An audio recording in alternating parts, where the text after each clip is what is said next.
बारामती लोकसभा निवडणुकीमध्ये नवा ट्विस्ट। शिंदे गटाचे नेते विजय शिवतारे अपक्ष निवडणूक लढणार। अजित पवारांना धडा शिकवल्याशिवाय राहणार नाही, शिवतारेंचा निर्धार।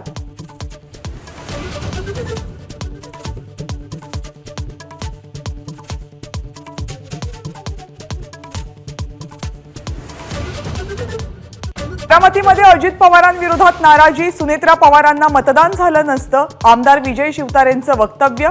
माघार नाही, शिवतारे बारामतीतून अपक्ष निवडणूक लढवण्यावर ठाम।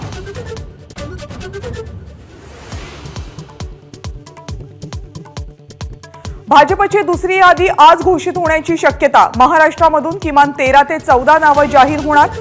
दुसऱ्या यादीमध्ये 140 उमेदवारांची घोषणा होण्याची शक्यता।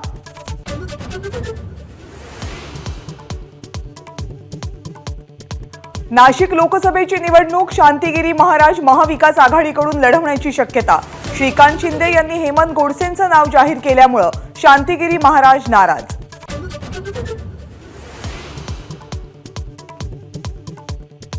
नाशिक लोकसभा मतदारसंघ ठाकरे गट लढवणार, तर दिंडोरी मतदारसंघ शरद पवारांची राष्ट्रवादी लढवणार। शरद पवारांची घोषणा।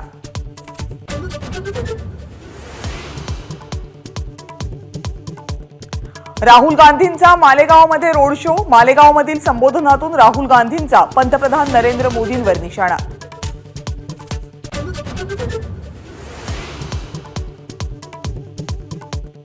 देशातल्या प्रत्येक गरीब महिलेला वर्षाला 1 लाख रुपये, सरकारी नोकरीत 50% आरक्षण, आशा सेविकांचं मानधन दुप्पट करणार, काँग्रेसच्या घोषणा।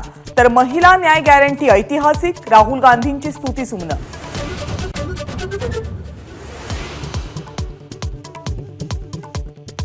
नंदुरबारचे काँग्रेस नेते पद्माकर वळवी यांचा भाजपमध्ये प्रवेश। राहुल गांधींची यात्रा महाराष्ट्रामध्ये असताना वळवींचा मात्र काँग्रेसला रामराम।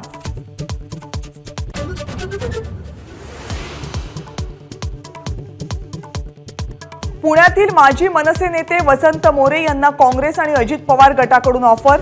मोहन जोशी आणि रुपाली ठोंबरे पाटील यांनी घेतली वसंत मोरेंची भेट।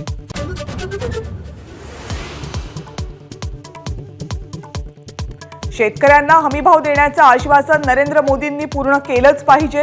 कारंजामधल्या सभेमध्ये उद्धव ठाकरेंची मागणी।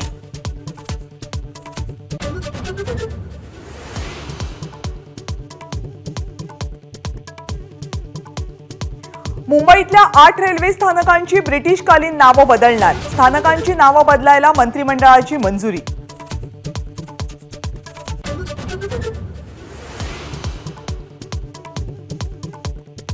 अहमदनगर जिल्ह्याचं नाव अहिल्यानगर करायला मंत्रिमंडळाची मंजुरी। केंद्राच्या मान्यतेनंतर जिल्हा तालुका मनपा नामांतर कारवाई होणार।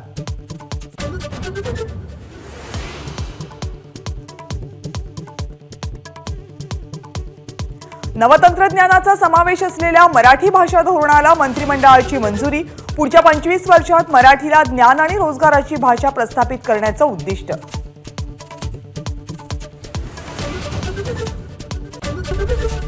एबीपी माझा, उघडा डोळे बघा नीट।